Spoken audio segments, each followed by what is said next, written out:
অর্থনীতিবিদরা বলছেন পৃথিবীতে মানুষ যত আয় করছে, আয় মূলত দুই প্রকার। একটা আয়কে বলা হয় অস্থায়ী আয় বা অনিরাপদ আয়, এই আয়টাকে একটিভ আয়ও বলা হয়। আরেকটা আয়কে বলা হয় স্থায়ী আয় বা নিরাপদ আয়। অস্থায়ী আয় হলো এমন একটি আয়, যতদিন আপনি কাজ করবেন ততদিন আপনার ইনকাম চলবে। আপনি যদি কাজ বন্ধ করে দেন, আপনার আয়টাও।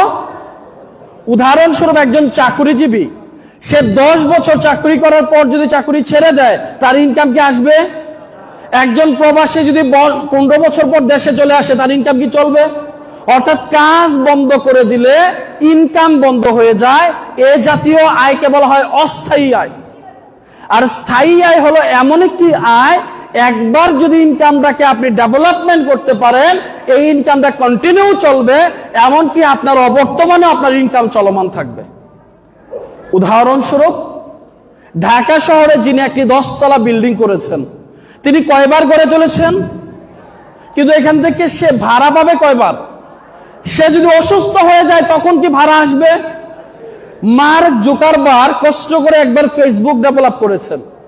আজকে যদি সে কোনো কারণে আইসিইউতে ভর্তি থাকে, ওই দিনও যদি আমরা ফেসবুক ইউজ করি, তার কি ইনকাম আসবে? এ জাতীয় ইনকামকে কি ইনকাম বলা হয়? স্থায়ী ইনকাম। হুমায়ুন আহমেদ অনেক আগে মারা গিয়েছেন, আল্লাহ তাকে জান্নাতবাসী করুক।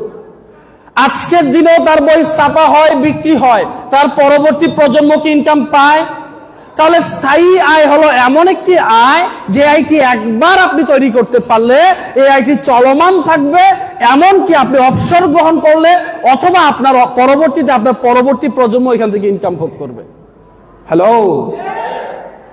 আচ্ছা, আপনাকে যদি প্রশ্ন করি কোন ইনকামটা আপনার কাছে বেস্ট মনে হয়, অস্থায়ী আয় নাকি স্থায়ী আয়?